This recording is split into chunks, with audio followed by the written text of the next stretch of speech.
well. Good. So Dave, 4-0 winner at Glossop, a really pleasing performance. Yeah, I think generally all round was very good. A little bit sloppy for 10-15 minutes of the second half, but you always seem to get that over a 90-minute performance. I just thought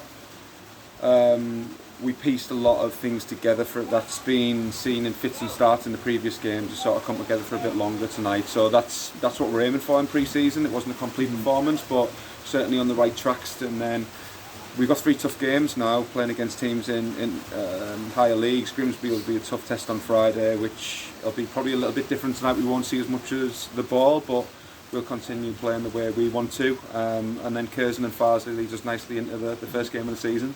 Yeah, you looked on it from the first whistle tonight as well, didn't you? Yeah, well, the lads know we're 2.5 weeks away from the start of the season. They know there's going to be signings coming in. They know that, I think some of them know that they've got a very good shot at starting the season, and others know that they need to do more. So you're seeing a fight now for places, because these performances now resonate when we're going to be picking the team for the first game of the season.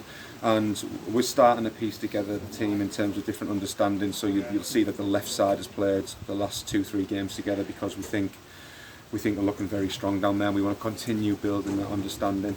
Yeah, there will be players coming in. There's players actually left this week as well, which I'm not too pleased about, but that's the nature of where we are as a football club at the moment. We can't really control that.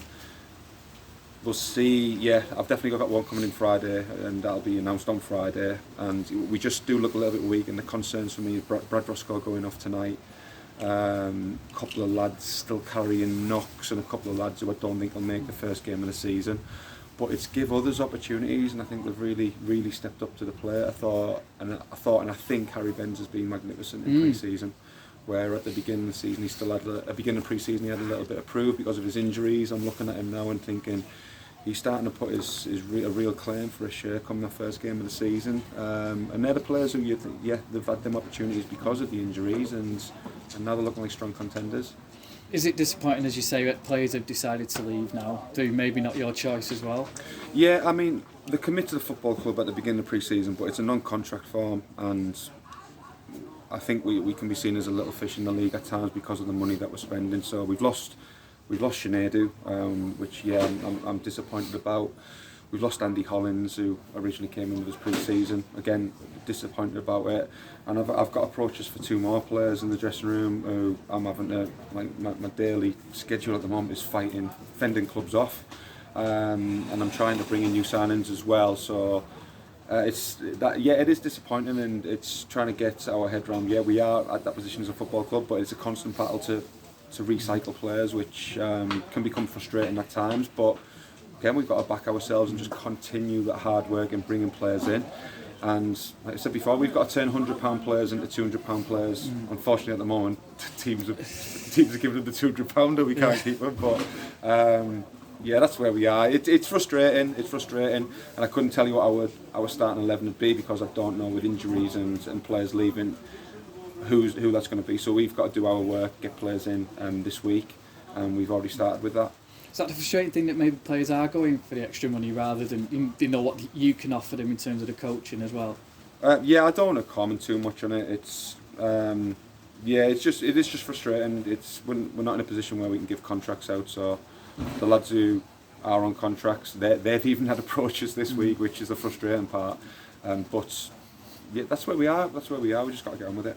Brilliant. And like you say, on to Grimsby now. It's going to be a strong Grimsby team as well, so it's well worth coming down to watch. It should be a good game. Yeah, so they've got a camp set up, I think, over the week or the weekend in Manchester, so all the first team players are over. I think they've got a couple of games, so I'm not sure in terms of their starting 11, what it'll look like, but they're going to be strong without a doubt. Hopefully they'll bring a few fans. It's probably our biggest pre-season game, so hopefully the fans will come down. We can get a good turnout, 400, maybe 400 plus, which is good for the football club. And then all eyes are on that last week of preparation with games, and then the final week of preparation without the games to focus on Everton. And we'll get all of our prep work done. But really happy with tonight. I think we've seen building blocks that have come together over 10, 20, 30, 40 minutes that have gone to a 70, 80 minute performance tonight, and that's what I was looking for. And it was probably the last game that we'll get where we can really put our stamp on it in terms of possession, because it's going to be difficult in the games coming up with the teams that we're playing. And we've looked strong on that. So last 2 games, 4 goals in each, and I think we've deserved them as well. Brilliant. Cheers, Dave.